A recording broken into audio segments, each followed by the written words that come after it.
guys, it's Nate's Beauty here, and I'm back again with another video. So I've been gone because I'm on HBL holiday block leave, and I'm not in the bay or the barracks or whatever. I'm currently somewhere else having fun and enjoying my life for now till tomorrow. I'm going back to the bay tomorrow. But that aside, today I'm making a new video, and the video I'm making today is what you should know before you're picking your MOS, how to pick your MOS, and what to consider before like choosing a specific MOS. So let's get right into this video. Okay, so okay, as some people may know, like, no, I don't think you guys know this. I started thinking about joining the military in 2017, beginning of 2017. That was January 2017. I actually decided finally, actually January 28th. My decision was because I had a good job. I was working fine, worked in a bank and doing my thing. But the reason I joined the army, I decided to join the military because I love the uniform, and also I wanted to leave California. I wanted to be everywhere. I didn't want to only be like, oh, the girl from Cali, or the girl that works at a bank. I wanted to have adventure, and I wanted to do a lot of stuff because I'm pretty young and everything. So I started thinking about it January 28th, and I made a decision because took my ASVAB on, I think, February. I took my ASVAB February, and I passed. So I started talking to the recruiter and everything about, I want to join, and he was really helpful and everything. So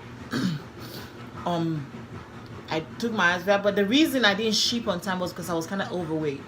I needed to drop like, I think, 10 to 20 pounds. So I was working towards that, going for future soldier training, doing everything I can do, and I lost some weight before I left for MEPS. So during all this process, I was also thinking behind, like, what do I want to do in the army? What am I going to do in the army that I can do outside? What are the things that will be most needed, like, when I'm out of the army? Mind you, I already have a degree.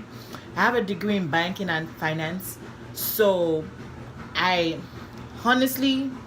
don't like my degree. I just wanted something that is more like, I love the fact that I have a degree, but I don't like the fact that I can work so many places, but I can't work in the places I want to work at. Okay, banking and finance, you only work like in the financial industry, like in a bank or something. Like accounting, I can work with IRS and other places. But with the banking and finance, I can only work like mostly banks. Honestly, I can mostly work in the bank. I might be wrong. If I'm wrong, correct me in the comment below.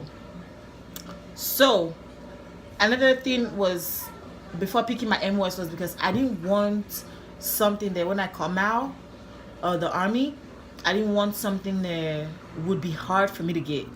And there's something that everybody should know before picking your MOS. You have to like what you do. In the army, it doesn't matter if it's 10 or 10 months it's going to take you for the job to be open. Make sure whatever job you're picking, you like that job, and that's what you see yourself doing in the future. Because I think the good thing in the army is that once you're out of the army, you have experience, and other companies will want you. You'll be the first priority because you already have experience with the army, and they'll pick you first before other people because of the experience you've had and because of the training you've gotten with the military.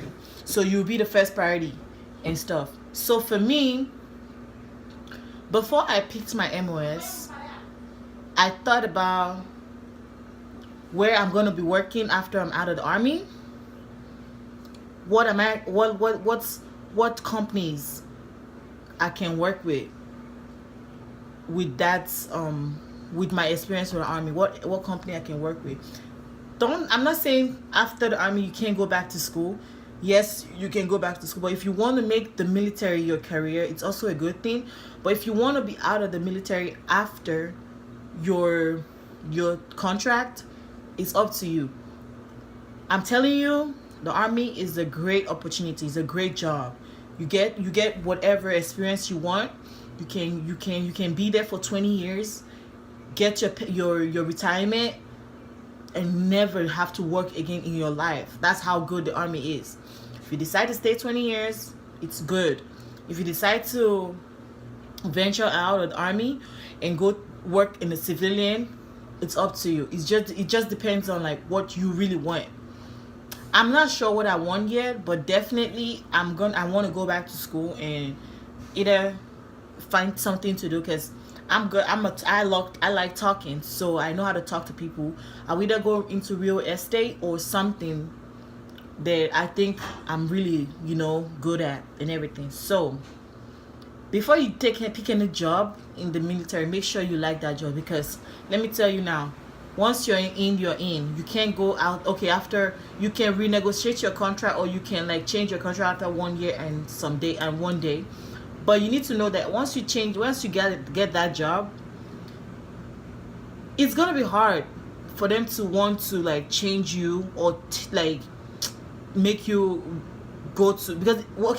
make you like change your job, because you might end up liking the job, and you might end up liking the job, but you don't want to do that kind of job outside, or that job is not like needed outside, like this outside the military world. It's like not needed in the civilian world. So you need to get something that, okay, even though you don't want to go back to school, or you don't want to go to school back, especially before people that joined the army immediately they left high school. If you want to pick a job that once you're in the army and once you're out of the army, you can get a job outside the civilian world, and not just work at Burger King, McDonald's, or others little shop. You can look for a job that once you're already in, you're outside, and even if you go outside, you're making 6 figures or like 5 figures or whatever you want to make in a month. So for me, honestly, my job, there was a lot of complications, but I'm excited that, okay, at least I got a job, and if I want to negotiate my contract, I can do that because my GT score is high. And also, before you even join the army, don't listen when the recruiter is telling you, if you score like a low your ASVAB or a low GT score, if your GT score is less than 100, I'm gonna tell you right now, retake that ASVAB, because in the army they care about your GT score, and whatever you tell them when your GT score is high is what they're gonna take. They're gonna listen to you. But if your GT score is lower than 100, whatever you tell them, they'll be like, oh, whatever, okay. But if your GT score is 100 and above, you're like you're like the sauce, you're like the raw sauce, you're like everything. So make sure don't rush. Make sure your GT score is 100 and above before you sign any contract. Recruiters will tell you, oh, you're good, you can get whatever job. It's a lie. Make sure you make your research about it before you even think about it, because once you're in with a low GT score, they won't listen to whatever you have to say. The only thing they might give you jobs that you want, but you might end up not liking that job later on. And also, I'm not saying you can like go back to school in AIT and take classes for like fast class. That's what they call it. You can take fast class and like end up like going to extra class, and like retaking your ASVAB after a year. But the thing is, once you go to AIT is your advanced initial training, like for your job training, right? After a year in the job you don't like, you have to go back again to AIT and go back for a job training again, and then start a new contract again. Once you're signing that contract for a new job, you're signing a new, like another contract, like another year or 2 year contract or 3 years or whatever the job is. You're not gonna start all over, or you're not gonna start from where you stop as a let's say as an 88 mic. You're not gonna start. Okay, if you're 88 mic, for instance, your 88 mic contract is 3 years, and you're already 1 year in. It's 2 years left for you, and you want to change your job. To my knowledge, I don't think if you're changing your job to a 68 whiskey, if your contract for a 68 whiskey is 3 years, I don't think your contract is gonna be cut short, or because you've served one, you're gonna have to serve 2 more. No, you serve 2 more as a 68 whiskey. No, you're gonna start all over again. That means you're gonna have to start like your 3 years again. So those are the things you need to consider before even picking your job. Don't rush it. The Army is sweet, it's all lovey-dovey, whatever, but make sure you like what you're doing in the Army before you even venture into that job. Make sure you have a high GT score. Make sure you do everything you need to do before even considering joining the Army or joining the military of a whole. Make sure you look outside in the civilian world, what they have outside for you and what career you want before you even join. Some people, like, okay, if you want to do nursing or you want to go and venture into the military field, into the the medical field, I advise you, once you're in the Army, go into the medical field. If you don't pass your ASVAB, retake that stuff. Retake your ASVAB as much as I read. There's a link. There are places that can help you. YouTube can help you with your ASVAB.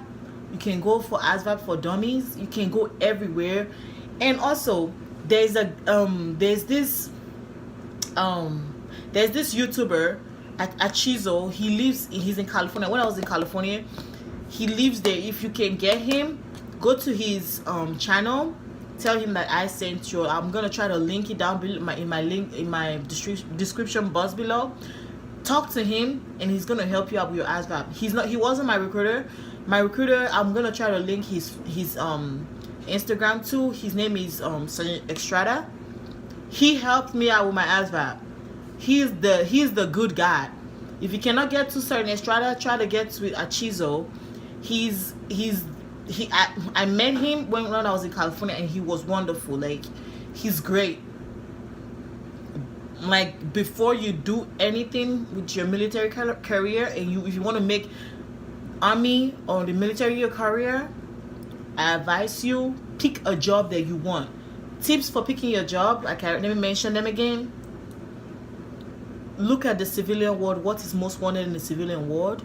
Number 2, don't rush it because you want to just get out, you want to just do something for now. No. Number 3, always make sure that you research. Go on Google, go everywhere, ask questions. Don't just pick anything because the recruiter pushed it on you to pick it. No. My recruiter was so nice that he made me understand, okay, this is the job we have for you. These are what you can get. What do you want? And he made me, I thought about it before I even went to MEPS. Because once you go to MEPS, you don't have any chance to like, oh, let me think about it. They're giving the job available for you and you have picking it in. They'll give you time, probably 5 minutes, and you're picking it right there. You don't have your phone to research. Oh, is this job is this job good, or is this job what I want outside, or is this job request, like, just stuff like that before you pick your job.